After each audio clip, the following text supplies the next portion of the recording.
Ladies and gentlemen, boys and girls, Jotable ages, welcome to what's once known as professional wrestling, and this is Talking Wrestling with the host with the most, the man of the hour, the tower of power, the one, the only, Rob Rossi, and this is Talking Wrestling.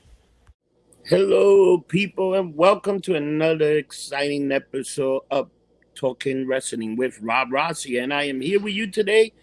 And we're talking about a big match. After the first episode, we talk about the team up between Eddie Gilbert and Ricky Steamboat versus the Horseman, Wyndham and Flair. And the outcome of that, Flair gets pinned by Steamboat. Steamboat become the number one contender to the NWA World Heavyweight title. And they decide to have a match on February 20th, which was in Chicago, the UIC Pavilion. That's where they had the match, and this was a title match between Flair and Ricky the Dragon Steamboat. And man, people, what a match. Unlike the crap that we have today, the horrible, terrible wrestling, these two guys tell a story. These guys were out there wrestling, moving. It was the greatest match that you guys probably never seen. But if you got the WWF Network for $9.99 and soon to be on the Peacock for only $4.99, you too can watch this great match. And man, let me tell you, the match sets up beautifully because Steamboat becomes the number one contender. He was previous at the WWF, which is now the WWE. He was retired. He got out of retirement, came to wrestling. And this match was the freaking Everyday Joe versus the guy that was styling and profiling, the Nature Boy Ric Flair. And the match is set up. Hirisu Matsui, what's it? Hirisu Matsui? Matsui was his manager at Ric Flair's corner. And the match was set in Chicago. And you know what? It was like a pretty big crowd in Chicago. You had a few matches. I think you had Michael Hayes wrestle Russian Assassin 1. You have Mike Rotunda versus Rick Steiner for the TV title. You had the Midnight Express versus the original Midnight Express, but Dennis Conley skipped town, and it was Jack Victory that came in. And you had it's the first time Jim Cornette and this guy Paulie Dangerous were in the ring together, and it was a hell of an event. And yeah, the card was good. You had Lex Luthor versus Barry Windham for the U.S. title. You had the Road Warriors and versus Kevin Sullivan and Steve Williams. So they had some pretty good matches in the card. You had Sting and Butch Reed. But we're talking about the match that everybody came to see, the main event. Your ring announcer, your commentator, Jim Rose and Magnum TA. And man, what a fantastic match they called. And this had everything. This had 23 pins attempt, 23 pin attempt.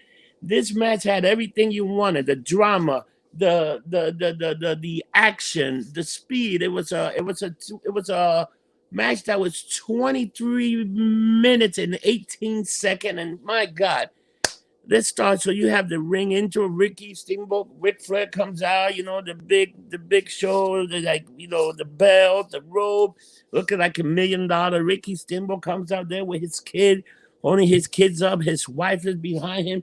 Enter the ring, and we have Steamboat in green tights, Ric Flair in red tights, and the match started. Lock up, and right away Steamboat body block. Ric Flair falls down and Steamboat goes for the pin attempt. And that's the first pin attempt. And man, my God, what a pin attempt it was. Right away, because you know what? Wrestlers don't get paid by the hour. So again, they move around, they slamming, they slapping, they choking, they're doing everything they can. And boom, another pin attempt by Ricky Steamboat. Ric Flair is like, what the hell's going on here? So he puts Steamboat in the corner. Chop to the chest. Steamboat chop him to the chest. Another chop to the chest. Chop to the chest. Then move a freaking a leapfrog over Ric Flair. Ric Flair comes back to Steamboat. Steamboat does the double chop. Then Steamboat hits the rope again and does another body block. And it's fantastic. Like, you can't get this kind of chemistry. They lock up again. Ric Flair is in a headlock. Steamboat put him to the ground, and they do some fucking grappling, some ring grappling on the freaking ground. They're like moving each other, trying to get the advantage. And so far, the matchup is pretty even. And then Ric Flair started getting a little clever. He started moving around, chopping him, working the legs. He's working his opponent over, and he gets frustrated. He goes outside the ring to get a rest. You know what? And he walks around the ring. He goes back in, and once again it starts all over again. Fred Steamboat off the rope.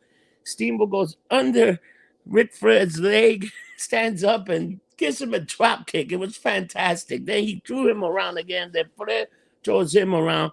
Finally, Fred grabs Steamboat, just throw him over the top, and then he just started beating on him. Finally, they get back in the ring. Fred grabs the figure four leg lock, and he's holding the rope, trying to make Steamboat. Tommy Young doesn't see him cheating, and Fred is holding the rope, and Steamboat is almost like tapping out, and the crowd starts screaming Steamboat. This is where you work the crowd. You got the heat, you got the fans, and you're working the crowd, and the crowd is screaming Steamboat, Steamboat, Steamboat.